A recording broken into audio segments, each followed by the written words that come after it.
हम आपको जनरल बता रहे हैं स्ट्रेटजी जिससे कि आप आईआईटी जेई में या नीट में आप compete कर सकते हैं डिफरेंट सब्जेक्ट के बीच में इक्विलिब्रियम रख के, जो कि बहुत ही ज़रूरी है। जैसे मान लीजिए हम अगर फिजिक्स पढ़ा रहे हैं आपको, तो फिजिक्स के नोट्स से जितना भी थ्योरी का पोर्शन है वो सारा कवर्ड है, और जितना भी न्यूमेरिकल है जो जेई एडवांस तक पूछता है जेई मेन में या नीट में, वो सारा न्यूमेरिकल उसमें कवर्ड है। एच.सी. वर्मा का सवाल कंप्लीट हम लोग डिस्कस कर रहे हैं। इरोडोव रेसनिक का भी अच्छा सवाल सब, या आईआईटीज में या मेडिकल्स में कोई बहुत ही अच्छा सवाल पूछे हुआ है, तो वो हम लोग डिस्कस कर रहे हैं। तो वो लेक्चर नोट्स अपने आप में सफिशिएंट है। प्रॉब्लम कहाँ होता है कि आप जब पढ़ते हैं तो अगर प्रॉपर स्ट्रैटेजी नहीं रखिएगा तब आप नहीं compete कर पाइएगा। तो एट टाइम्स ये पढ़ाई जो है वो मोनोटोनस हो जाएगा। क्या करना चाहिए देखिए, या क्या करते थे हम लोग। जैसे हम रूटीन सेट करेंगे पढ़ने का, हम रूटीन सेट करेंगे 6 से 8, फिर 8 से 10, फिर ऐसे। और रूटीन में हम ये सेट करेंगे कि कल इतना बजे से इतना बजे हम केमिस्ट्री पढ़ेंगे, इतना बजे से इतना बजे हम फिजिक्स पढ़ेंगे, या इतना बजे से इतना बजे तक मैथ्स पढ़ेंगे। ये काम नहीं करना है। आपका मेन काम है पढ़ना। ये समझिए कि आपको मेन पढ़ना है और 6 घंटे सोना है। 6 घंटे मीन्स अगर 10 बजे हम लोग सोते थे तो डायमेट्रिकली ऑपोजिट 4 बजे का अलार्म लगाते थे, या अगर 11 बजे हम सोते हैं तो हम 5 बजे का अलार्म लगा रहे हैं। 12 बजे सो रहे हैं तो 6 बजे का अलार्म लगा रहे हैं। डायमेट्रिकली ऑपोजिट अलार्म लगाइए, 6 घंटे सोइए, मेडिकली सफिशियंट है ये। ठीक है, तो राइट, पिछले 30-40 साल से हम 6 घंटे ही सो रहे हैं जब से स्टूडेंट लाइफ में थे, और कभी कोई दिक्कत नहीं होगी आपको। एक तो ये है कि रात में लेट नाइट तक अगर आप जग रहे हैं मान लीजिए, तो देखिए कि क्या आप जग के पढ़ ही रहे हैं या कुछ और कर रहे हैं। आपको पढ़ना है। अगर आप इफेक्टिवली 12 बजे तक पढ़ सकते हैं या इवन 11 बजे तक पढ़ सकते हैं तो 11 बजे तक ही पढ़िए। आप 5 बजे का अलार्म लगाइए और सुबह में पढ़िए। रात में अगर आप लेट पढ़ सकते हैं, वेल एंड गुड, आप काफ़ी अच्छा कर रहे हैं, कर सकते हैं, करिए, कोई दिक्कत नहीं है। स्ट्रैटेजी क्या कर रहे थे, जैसे मान लीजिए कि आप मैथ्स पढ़ रहे हैं, हम अगर आईआईटी वाले के लिए कहेंगे तो मैथ्स को ज़्यादा बार रिवाइज करना है। तो अगर आप मैथ्स पढ़ रहे हैं, 2 घंटा मैथ्स पढ़िए, गिव इट अ ब्रेक, 1 घंटा फिजिक्स पढ़िए। फिजिक्स जो है वो स्ट्रेस बस्टर है। जिस तरह से हम लोग पढ़ा रहे हैं आपको फिजिक्स इंटरेस्टिंग लगेगा। 2 घंटा मैथ्स बनाइए, 1 घंटा फिजिक्स पढ़िए, हो गया। फिर 2 घंटा केमिस्ट्री पढ़े आप अगर, फिर 1 घंटा फिजिक्स पढ़िए। तो क्या है कि आप फिजिक्स को 1-1 घंटा अगर दिए तो 2 घंटा फिजिक्स का भी हो गया, नॉट स्ट्रिक्टली, ठीक है, 1 घंटा, सवा घंटा, पौन घंटा, जो आप प्लस माइनस आप कर सकते हैं। लगातार एक ही सब्जेक्ट को 2 घंटा से ज़्यादा मत पढ़िए। 2 घंटा, 2.5 घंटा काफ़ी होता है। उसके बाद अगर आप पढ़िएगा तो वो मोनोटोनस हो जाएगा। ये एक पार्ट था। दूसरा पार्ट था कि आपको कई बार कुछ चैप्टर जो है वो ज़्यादा तंग करेगा। कुछ चैप्टर करता है। फिजिक्स में ऐसा चैप्टर कम है। फिजिक्स में 2 ही चैप्टर है जो आपको ज़्यादा तंग करेगा। एक सेंटर ऑफ मास है विथ वर्क एनर्जी, और एक है रोटेशनल डायनेमिक्स। ये 2 चैप्टर आपको तंग करेगा, centre of mass and rotational dynamics. इस दोनों पर आपको कॉन्फिडेंस नहीं आएगा और काफ़ी कंसंट्रेट करना पड़ेगा। ठीक है, इस 2 चैप्टर, जैसे ये ऐसा ही है जैसे आप 10th में सोचिए कि आपको ज्योमेट्री में प्रूव करने के लिए कहता था, प्रूव दैट कोई पोर्शन, तो बाई एसएस, बाई एसएसएस, और आप देखते होंगे कि कई बार आप स्टेप्स रखते थे, पहले ये, फिर ये, फिर ये, फिर ये। अभी ये पोजीशन जो है वो मैथ्स का है।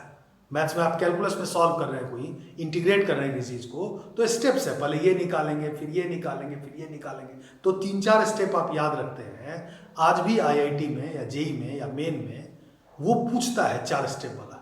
तो आप किसी भी एग्ज़ाम में जब जेई मेन या एडवांस लेता है, आप नेक्स्ट डे अगर पेपर में देखिएगा तो 2 स्टेटमेंट रहता है।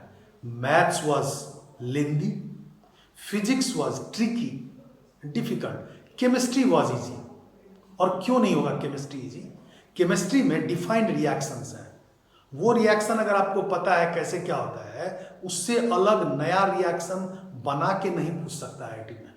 तो जो भी केमिस्ट्री में पूछेगा वो इतना मोटा अगर हम किताब ले लें केमिस्ट्री का तो उसमें हमको सब चीज मिल जाएगा, ठीक है। बट फिजिक्स में पूछता है 3 लाइन 4 लाइन का, बट ट्रिकी है। आपको मन करेगा टिक मारने का सी, पता चलेगा सी निश्चित नहीं है आंसर उसका। तो आपको यही बता रहे हैं एच.सी. वर्मा के ऑब्जेक्टिव सब में भी कि आपको मन कर रहा है कि ए बी सी में से बी करेक्ट है तो बी नहीं करेक्ट है, उसके अलावा कोई और करेक्ट है। तो आपको उस लेवल पर इसको सोचना पड़ेगा, ठीक है। ये काम आप कर रहे हैं, हम आपको जनरल स्ट्रैटेजी दिखा रहे हैं। तो हम अगर 2 घंटा केमिस्ट्री पढ़े तो 1 घंटा फिजिक्स पढ़े, स्ट्रेस बस्टर मूड फ्रेश है। जैसे आप फिजिक्स में बनाएगा तो इंटरेस्टिंग सवाल है, बंदर है उसके पूंछ पर दूसरा बंदर है, वो बंदर ऊपर चल रहा है एक्सेलरेट कर रहा है, अब पूंछ पर से दूसरा बंदर नीचे उतरने लगे। और तब अगर आपको एक्सेलरेशन मैच करना हो, आपको लगेगा कि हम पढ़ रहे हैं कहीं तो कहीं अप्लाई कर रहे हैं, और ये आपके दिमाग में कई महीने तक याद रहेगा। मैथ्स नहीं याद रहेगा। आप मैथ्स में आज बनाइएगा प्रोग्रेशन का सवाल और आप 1 महीने के बाद बनाइएगा तो बिल्कुल नहीं याद रहता है। सबके साथ ऐसा है। सोचना क्या है कि हमसे नहीं बनता है तो किसी और से भी नहीं बनता है, ठीक है। कोई दिक्कत नहीं है। आपको लगे फ्रस्ट्रेशन हो रहा है तो सोचिए कि मेरा जो साथी है वो भी फ्रस्ट्रेटेड है। मेरे घर में लाइन कटा हुआ है तो बगल वाले के घर में भी लाइन कटा, नो प्रॉब्लम, हम लोग अंधेरे में हैं। जस्ट सोचिए कि मेरे घर में लाइन कटा हुआ है और बगल वाले का लाइट जल रहा है, तो बहुत ही डिफिकल्ट होता था हमारे लिए। तो केमिस्ट्री हम रट रहे हैं, डी ब्लॉक है, एफ ब्लॉक है, पी ब्लॉक है, हम आज याद कर रहे हैं और 15 दिन के बाद गायब हो रहा है मेरा। हम फिर पकड़ रहे हैं उसको, मेटल्स है, नॉन मेटल्स है, दुनिया भर का चीज हम उसको पकड़ रहे हैं। हम कोशिश कर रहे हैं समझने का मैकेनिज्म। तो बहुत सारा एलिमेंट है वो मैकेनिज्म को फॉलो कर रहा है ऑर्गेनिक में, और बहुत सारा एलिमेंट जो बदमाश है उसको नहीं फॉलो कर रहा है। बेंजीन है, यहां सट रहा है, यहां सट रहा है, काहे भाई पता नहीं। और जो बदमाश एलिमेंट है वही आपसे पूछ रहा है कई बार। तो आपके लिए वो पोर्शन डिफिकल्ट है जिसमें कि केमिस्ट्री है। IUPAC ने बड़ा अच्छा लगता था लोग, ऑर्गेनिक में नहीं पूछता है। आपको IUPAC में लगेगा कि एक सिस्टम बना हुआ है इथाइल ब्यूटाइल का, एक पर्टिकुलर है जिससे आप उसको समझ सकते हैं, नहीं पूछता है। जो ज़्यादा डिफिकल्ट है वो पूछता है। तो आपके फ्रस्ट्रेशन होने का प्रोबेबिलिटी मैक्सिमम है। तो सभी कोई फ्रस्ट्रेटेड है। अगर आपका कोई फ्रेंड नहीं फ्रस्ट्रेटेड है, आपको कहता है ये डी ब्लॉक याद है, एफ ब्लॉक याद है, पी ब्लॉक इसमें तो ये तो ऐसे बना लेते हैं, कहेगा एच.सी. वर्मा ऐसे ही बना लेते हैं, इरोडोम में कहीं कहीं फंसता है, उससे दोस्ती तोड़ लीजिए। आप जितना जल्दी कर पाएंगे आप उतना अच्छा है। वो आपको फ्रस्ट्रेट करेगा, उसको पढ़ना लिखना नहीं है, वो आपको फ्रस्ट्रेट कर रहा है। आपका काम है अपने आप को बैलेंस में रख के और पढ़ाई करना, ठीक है। तो हम जो बता रहे थे आपको, जैसे मैथ्स में, फिजिक्स में 2 चैप्टर खराब है। खराब है मीन्स आपको ज्यादा समय देना पड़ेगा और कभी भी कॉन्फिडेंस नहीं आएगा। Centre of mass and rotational नहीं कॉन्फिडेंस आएगा कितना भी पढ़ रहे हैं, ठीक है। बट जैसे मैथ्स में होता था वैसे इसमें कि इस 2 चैप्टर को अगर हम हटा दें फिजिक्स से तो 90% फिजिक्स बढ़िया है। So why not concentrate on that. आप ये 2 चैप्टर पढ़िए, बट इसको बगल में रखिए कि लास्ट के महीने में हम रोटेशनल और सेंटर ऑफ मास को ज्यादा पढ़ेंगे, ताकि आज पढ़े हैं और 15 दिन के बाद हमसे 10 दिन के बाद हमसे सवाल पूछ रहा है, हमको याद रहेगा, ऐसे ही तो बनाए थे उसको, ठीक है। तो सेंटर ऑफ मास और रोटेशनल को छोड़ दीजिए, मैथ्स में आइए। मैथ्स में क्या प्रॉब्लमेटिक है? मैथ्स में प्रॉब्लमेटिक है जैसे progression, AP, GP, HP combine अगर है तो आपको बनाने में दिक्कत होगा। जैसे integrate by following methods, type 17, type 27, ठीक है, बहुत सारा टाइप है इंटीग्रेशन का, वो गड़बड़ है, ठीक है। कुछ ही पोर्शन है, तो बहुत सारा पोर्शन जो है वो अच्छा है। जैसे परमुटेशन कॉम्बिनेशन है वो गड़बड़ है, कहां पर NPR लगाएगा, कहां पर NCR लगाएगा, कहां पर फैक्टोरियल लगाएगा, और कहीं एक माला वाला सवाल रहता है, ठीक है। तो वहां आपको वो पोर्शन है। तो AP, GP, HP कंबाइंड है। जैसे मान लीजिए परमुटेशन कॉम्बिनेशन है, जैसे मान लीजिए इंटीग्रेट बाय फॉलोइंग मेथड्स है। ये कुछ पोर्शन है जो डिफिकल्ट है, अलग रखिए इसको। एक बड़ा सा सीट पर, जो भी आपका एक सीट है, स्प्रेड सीट है, आप चार्ट पेपर पर उस पर लिखिए कि हम क्या क्या डिफिकल्ट को अलग कर सकते हैं। जो डिफिकल्ट है उसको अलग करिए, progression, permutation combination, integration by various methods, हो गया 3। और भी कोई आपको लगे डिफरेंट तो अच्छा क्या है, मैट्रिक्स है, डिटर्मिनेंट है, क्वाड्रेटिक इक्वेशन है, ये सब अच्छा है। आप पढ़िएगा तो आपको महीनों याद रहेगा। तो जो अच्छा है, डिफरेंशिएशन है, पूरा अच्छा है। इंटीग्रेशन में एरिया बाउंडेड बिटवीन कर्व्स है, अच्छा है, समझ में आता है। कोऑर्डिनेट अच्छा है। फिर टेंजेंट नॉर्मल बहुत बड़ा है, पढ़िए, साइड में रखिए लिख के कि टेंजेंट नॉर्मल पर हमको कॉन्फिडेंस कम है, इसको हम साइड में रखेंगे, तो लास्ट में हम इसको रिवाइज करेंगे। ये ठीक है। कोऑर्डिनेट अच्छा है। अलजेब्रा में यही क्वाड्रेटिक इक्वेशन है, डिटरमिनेंट है, मैट्रिक्स है, ऐसा बहुत सारा चीज है जो आपको याद रहेगा, तो आप इसको कमांड में रखिए। जो जो शेकी पोर्शंस है उसको चार्ट पेपर पर एक साथ लिखिए, लिख लिए। एग्जाम के आखिरी महीने में, एग्जाम से 1 महीना पहले जितना चार्ट पर लिखे हैं आप उसको लास्ट में बनाइए फिर से, ताकि आप एग्जाम दें तो आपको ये याद रहे कि ये हमको अभी तो बनाए थे हम ये सवाल, ये कॉन्फिडेंस आपका डेवलप कर सकता है। ठीक है। देन जिस समय हम क्यों कर रहे हैं कि रूटीन में ये मत बनाइए कि कल सुबह में हम ऑर्गेनिक पढ़ेंगे। नॉर्मली हम लोग सुबह में फिजिक्स केमिस्ट्री पढ़ते थे, सुबह उठे फ्रेश हैं, केमिस्ट्री याद होता है। जनरली रात में हम फिजिक्स या मैथ्स बना रहे हैं तो उससे नींद कम आता है। रात में अगर फिजिक्स बना रहे हैं सबसे आसान, उससे नींद कम आएगा आपको। दिन में मैथ्स बना रहे हैं तो सुबह में केमिस्ट्री, दिन में मैथ्स, रात में फिजिक्स मेरा। ठीक है, बट ये जनरल है। हम कल सुबह के लिए लिखे हैं ऑर्गेनिक केमिस्ट्री, सुबह उठे हमको माथा दर्द कर रहा है, ठीक है, और मेरा लिखा हुआ ऑर्गेनिक केमिस्ट्री। अगर हम ऑर्गेनिक केमिस्ट्री पढ़े माथा दर्द में तो मेरा माथा और फटने लगेगा, नहीं पढ़ सकते हम उस समय में हल्का पढ़ रहे हैं फिजिक्स को। हल्का में फिजिक्स क्यों हल्का? क्योंकि इंटरेस्टिंग है ये, इसलिए सवाल बनाए, कंसेप्ट है, समझ में आता है, मैकेनिज्म है, फ्री बॉडी डायग्राम है, तो सभी सिस्टम फॉलो करता है। ऐसा नहीं कोई सिस्टम नहीं फॉलो करता हो। न्यूटन्स लॉ है, सभी सिस्टम फॉलो करता है, ऐसा नहीं कि नहीं फॉलो करता है। जो नहीं फॉलो करता है उसका सवाल आपको अभी नहीं पूछेगा। न्यूटन्स लॉ में क्या है? F बराबर ma, और m जो है वो मास नहीं बदलता है, रिलेटिविस्टिक मास बदलता है आइंस्टीन थ्योरी में। वो पढ़ाई होगा आपको बीटेक में, लॉरेंज ट्रांसफॉर्मेशन है, टाइम डायलेट हो जाता है, स्पेशल है वो नहीं पूछेगा आपको। IIT JEE एडवांस तक नहीं पूछेगा, आपके कोर्स में नहीं है। आपके कोर्स में न्यूटन्स लॉ है F बराबर ma, तो सभी सिस्टम उसको फॉलो करता है। तो फिजिक्स इसलिए अच्छा है कि सभी उसको फॉलो करता है। मैथ्स में क्या प्रॉब्लम है कि अभी भी लेंदियर सवाल पूछ रहा है, सबको पूछ रहा है, तो 4 स्टेप हम नहीं लिखेंगे तो मैथ्स का सवाल नहीं बनेगा। आसान पूछेगा तब सब बच्चा कंप्लीट कर जाएगा। फिजिक्स में थोड़ा सा सवाल को घुमा देगा, बनेगा 3 लाइन नहीं, लेकिन उस 3 लाइन के लिए आपको बहुत सारा चीज सोचना पड़ेगा। ठीक है। हाँ, तो जिस पॉइंट पर हम आ रहे थे, तो केमिस्ट्री हम लिखे और हम फिजिक्स पढ़ रहे हैं, चूंकि मेरा माथा दर्द कर रहा है, पढ़ रहे हैं फिजिक्स, लेकिन दिमाग जो है मेरा वो सोचेगा अरे केमिस्ट्री का टाइम था, मेरा केमिस्ट्री जा रहा है, ऑर्गेनिक तो नहीं पढ़, दिमाग बदमाशी करता है वो। तो आप पढ़ रहे हैं फिजिक्स और नहीं पढ़ पा रहे हैं ठीक से, क्यों भाई? क्योंकि हमने उसमें एक सेट किया था कि हम इस समय में केमिस्ट्री पढ़ेंगे। कौन कहा भाई आपको? तो अपने आप को आप मत बांधिए किसी चीज में। ठीक, मेरा मेन काम है पढ़ना। हम लोग आधा सवाल बनाते थे, रेशनिक था उस समय, बना रहे हैं, आधा सवाल बना हुआ है, फादर कह रहे हैं कोई काम करने जा रहे हैं चौक पर से पान लाने के लिए, वापस आए फिर आधा सवाल बना रहे हैं, क्योंकि मेरे पास ऑप्शन नहीं है। हम ये सोचेंगे मूड बना रहे हैं पढ़ने का, तब हम कर रहे हैं। हम नहाने के लिए बैठे हैं, अब बाल्टी में मग डाल रहे हैं, नहाए कि नहीं ना, मत नहाइए भाई, कौन आपको मना कर रहा है? आप टाइम वेस्ट नहीं कीजिए, आपका मेन काम है पढ़ना। आप पढ़िए, 6 घंटा सोइए। ठीक है। केमिस्ट्री ऑर्गेनिक वगैरह का पोर्शन है, जिसको रटना है एक कागज पर लिखिए।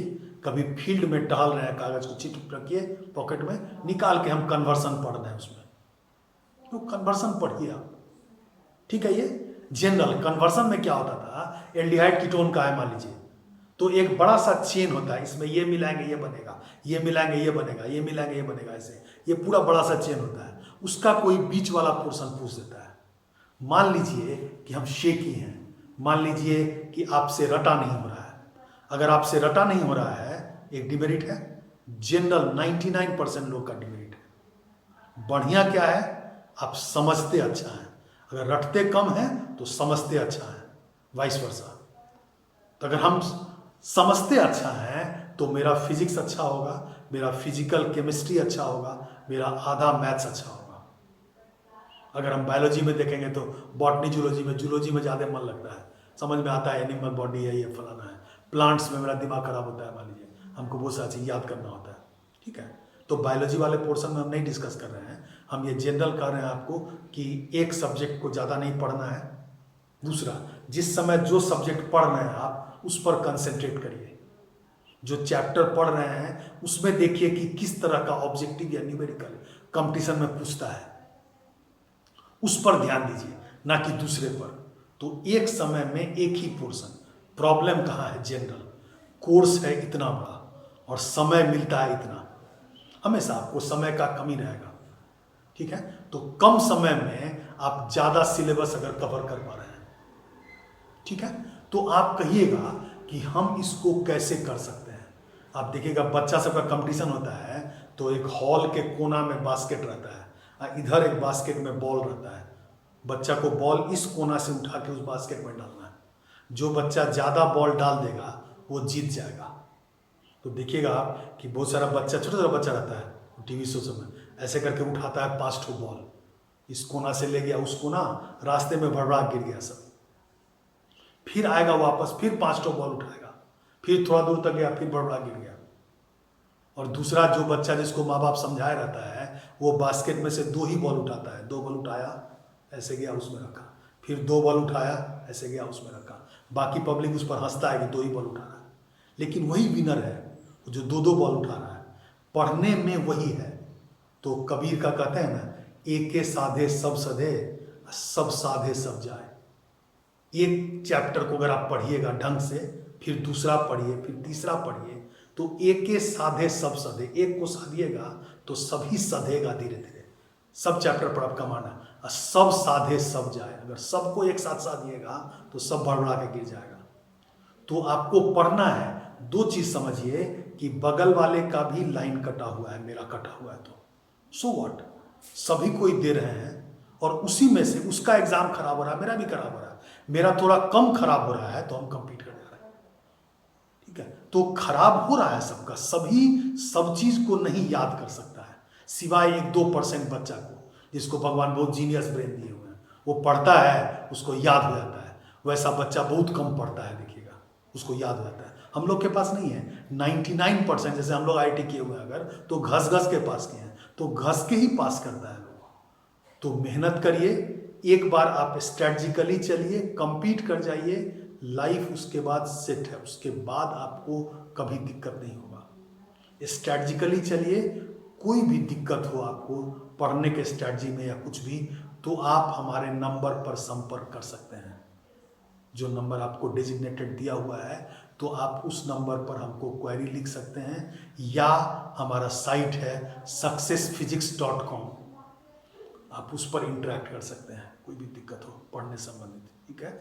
ये जनरल डिस्कशन हम चाहते थे करना आपके साथ। आपको IIT JEE देना है, आपको नीट देना है, आप इसमें आराम से पढ़ सकते हैं। सिस्टमेटिक पढ़िए, ग्रुप स्टडी, फिजिक्स में मत करिए, फिजिकल केमिस्ट्री में मत करिए, और इवन मैथ्स में भी आप मत करिए ग्रुप स्टडी। ग्रुप स्टडी किस में कर सकते हैं, एक साथ 5-6 बच्चा या बच्ची जो भी है, आप ऑर्गेनिक केमिस्ट्री में कर सकते हैं, आप इनऑर्गेनिक केमिस्ट्री में कर सकते हैं, आप बॉटनी जूलॉजी के बहुत सारे पोर्शंस में कर सकते हैं। हम कोई रिएक्शन बता रहे हैं केमिस्ट्री में, कोई दूसरा रिएक्शन बता रहा है, और हम एक दूसरे को बता रहे हैं तो उस बहाने याद हो रहा है। फिजिक्स में हम सवाल बना रहे हैं एक मेथड से, दूसरा बच्चा उसमें दूसरा कंसेप्ट लगा रहा है, तो ग्रुप स्टडी करेंगे तो आपका टाइम वेस्ट होगा। तो फिजिक्स में, फिजिकल केमिस्ट्री में, आधा से ज़्यादा मैथ्स में आपको सेल्फ स्टडी करना है, करिए, और आप इस तरह से compete कर सकते हैं, ठीक है। All the best. हम इतना शेयर करना चाह रहे थे, कभी घबराना नहीं है। आप जो भी पढ़ रहे हैं इंडिविजुअल ट्यूशन से, वो आप सबसे अच्छा पढ़ रहे हैं। हम जैसे 26 साल से पढ़ा रहे हैं अगर, तो पूरे इंडिया में बहुत कम है इस लेंथ के टीचर। तो हम अगर पढ़ा रहे हैं, मान लीजिए HC वर्मा के सीनियर थे SK सिन्हा साइंस कॉलेज के, उनके साथ हम पढ़ाते थे फिजिक्स में, तो हम लोग उतना साल से पढ़ा रहे हैं, तो बहुत छोटे लेवल से, बहुत ही बेसिक से आपको उठा के हाईएस्ट लेवल का सवाल बना रहे हैं। IIT में या नीट में 80-90% ज़्यादा सवाल मेरा डायरेक्ट बोर्ड पर पढ़ाया हुआ रहता है। तो आपको जो ऑनलाइन में हम पढ़ा रहे हैं, आपको मैक्सिमम सवाल जो IIT में पूछेगा या नीट में, आपको लगेगा कि हम पढ़े हुए हैं सर से। तो कॉन्फिडेंस रखिए, सिस्टम से आप पढ़ रहे हैं, तो और सिस्टम से आप पढ़िएगा तो कभी दिक्कत नहीं होगा। ज़्यादा किताब से नहीं पढ़ना है, ठीक है। ज़्यादा किताब से 1 या 2 किताब मैक्सिमम है, टीचर का क्लास नोट है, तो और कुछ से करने का जरूरत नहीं है आपके पास, ठीक है। All the best. Take care, take safety in corona.